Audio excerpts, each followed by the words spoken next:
Ika.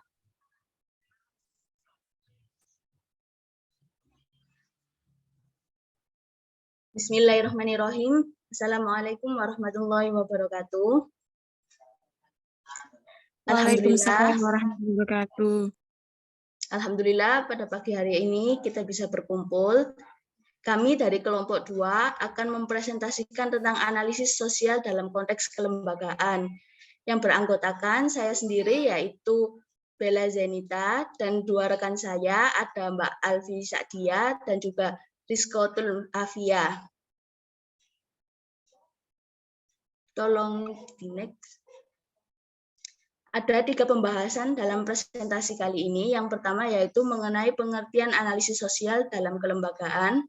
Kemudian yang kedua ada manfaat analisis sosial untuk kelembagaan. Dan yang terakhir ada langkah-langkah analisis sosial untuk kelembagaan. Yang pertama pengertian analisis sosial dalam konteks kelembagaan.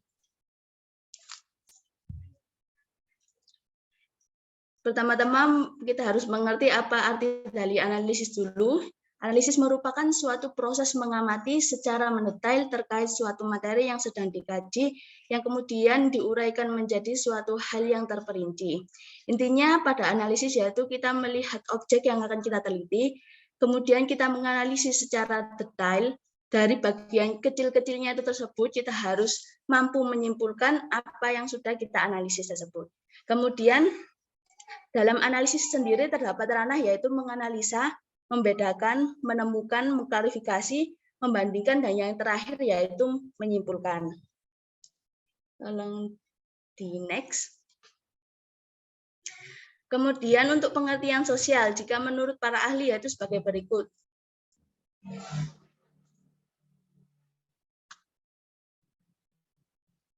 Menurut Lewis, sosial adalah suatu yang dicapai, dihasilkan, dan ditetapkan dalam interaksi sehari-hari antar warga negara dan juga pemerintahannya. Kemudian yang kedua yaitu menurut Kate Jacobs, sosial adalah sesuatu yang dibangun dan terjadi dalam sebuah situs komunitas. Dan jika menurut Ruth Eilert, sosial adalah sesuatu yang dipahami sebagai sebuah perbedaan namun tetap inheren dan terintegritas.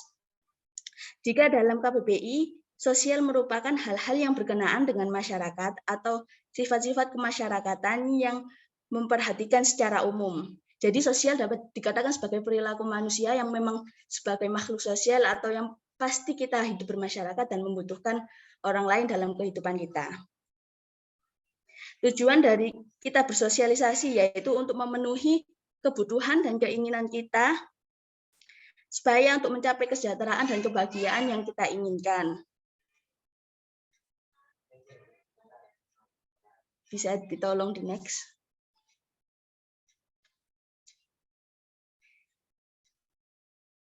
Jadi bahwasanya analisis sosial adalah teknis analisis yang digunakan untuk mengetahui gambaran secara lengkap tentang realita keadaan yang ada di sosial tersebut dan berbagai masalah sosial yang ada dipandang secara objektif.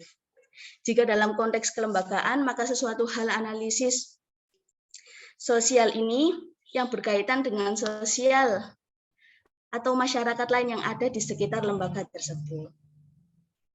Jadi kita melihat apa saja yang ada di sekitarnya, tidak ranahnya, tidak lingkupnya, tidak hanya di kelembagaan saja. Jadi ini di lingkungan sosialnya yang ada di sekitar kelembagaan tersebut. Kemudian untuk selanjutnya dijelaskan oleh Mbak Rizkotul Afia. Baik, selanjutnya yaitu membahas tentang manfaat analisis kelembagaan. Selanjutnya, Mbak. Manfaatnya yaitu yang pertama, menumbuhkan kepekaan dalam sekitar. Menurut Tondok, kepekaan sosial merupakan kemampuan seseorang untuk bereaksi secara cepat dan tepat terhadap suatu objek atau situasi sosial tertentu yang ada di sekitarnya. Yang kedua yaitu memberikan kontribusi yang baik. Kontribusi yang dimaksud yaitu berupa sumbangan atau pemberian. titik balik bagi diri kita dari keterpurukan ketika kita sadar bahwa di sekitar kita banyak masyarakat yang kesusahan. Dari situ kita dilatih agar berkontribusi dengan baik. Yang ketiga, melatih otak berpikir kritis. Menurut Scriven dan Paul, berpikir kritis yaitu proses intelektual yang menggunakan aktif dan juga keterampilan pada konseptualisasi, menerapkan, menganalisasi, mensistensi, serta mengevaluasi. Proses berpikir merupakan fondasi dalam memecahkan suatu permasalahan otak, selalu diasah dengan suatu permasalahan agar terselesaikan atau teratasi dengan sempurna. Keempat, memberikan pengalaman. Pengalaman yaitu sebagai sesuatu yang pernah dialami, dijalani, dirasa, ditanggung. Kemudian menurut Alwi Hasan, pengalaman merupakan hal yang tidak dapat dipisahkan dari kehidupan manusia dalam sehari-harinya. Selanjutnya yaitu manfaat untuk mendukung kelembagaan sosial. Yang pertama yaitu memungkinkan para individu mengetahui arah yang akan diambil. Yang kedua, membantu pendiri atau struktur lain dalam menangani permasalahan. Yang ketiga yaitu memperbaiki komunikasi atas staf kelembagaan dengan masyarakat sekitar. Yang keempat, membuat individu memusatkan pada suatu permasalahan. Yang kelima, adanya proses evaluasi dapat disamakan melalui pengalaman-pengalaman yang ada. Selanjutnya akan disampaikan oleh Mbak Alfi. Baik, terima kasih. Yang ketiga yaitu langkah-langkah analisis kelembagaan. Yang pertama adalah analisis SWOT. Di sini akan menjelaskan tentang kekuatan, kelemahan, peluang, dan ancaman yang sebagaimana minggu kemarin sudah pernah disinggung. Akan tetapi di sini saya akan sedikit menjelaskan tentang bagaimana langkah-langkah pada analisis SWOT sendiri. Yang pertama ada strength atau kekuatan, yaitu kompetensi khusus atau keunggulan yang berakibat pada nilai plus dalam lembaga tersebut. Contohnya pada pendanaan, lalu pada loyalitas anggota, lalu kepercayaan dari berbagai pihak yang berkepentingan. Lalu yang kedua ada kelemahan. Kelemahan di sini merupakan hal yang wajar, tetapi yang terpenting yaitu bagaimana sebagai penentu kebijakan dalam lembaga tersebut agar dapat meminimalisir kelemahan-kelemahan tersebut. Contohnya kayak kelemahan pada sarana prasarana, kurangnya kualitas pada SDM-nya, lalu lemahnya kepercayaan masyarakat terhadap lembaga tersebut. Lalu yang ketiga ada opportunities atau peluang, yaitu kondisi lingkungan pada eksternal yang menguntungkan bahkan menjadi formulasi dalam lembaga pada situasi lingkungan tersebut. Contohnya kayak mengidentifikasi suatu layanan yang belum dapat perhatian. Jadi kita itu harus mencari celah dalam kompetitor kita agar kita dapat mempunyai peluang yang tidak ada dalam kompetitor tersebut. Lalu yang keempat ada ancaman atau threats, yaitu ancaman tersebut itu meliputi faktor lingkungan yang tidak menguntungkan bagi sebuah lembaga.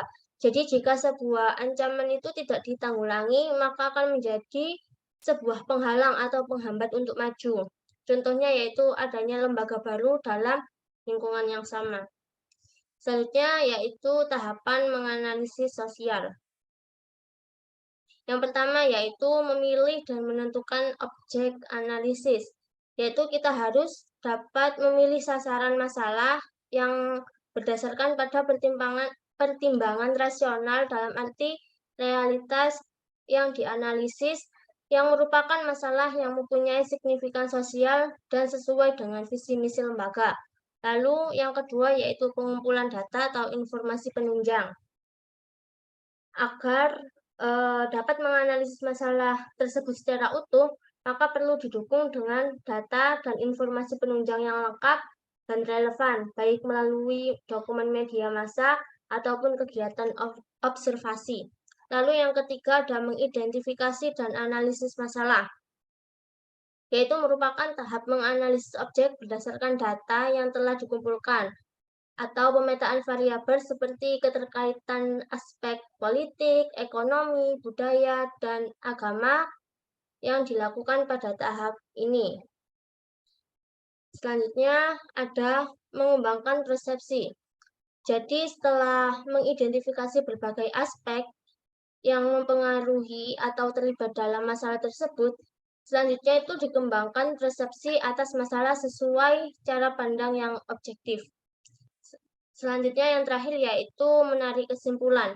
Nah, pada tahap terakhir ini itu telah diperoleh kesimpulan tentang akar masalahnya apa saja, lalu pihak mana saja yang terlibat, pihak mana saja yang diuntungkan, dan pihak mana saja yang dirugikan akibat yang dimunculkan secara politik, sosial, dan ekonomi, dan paradigma tindakan yang bisa dilakukan untuk proses perubahan sosial.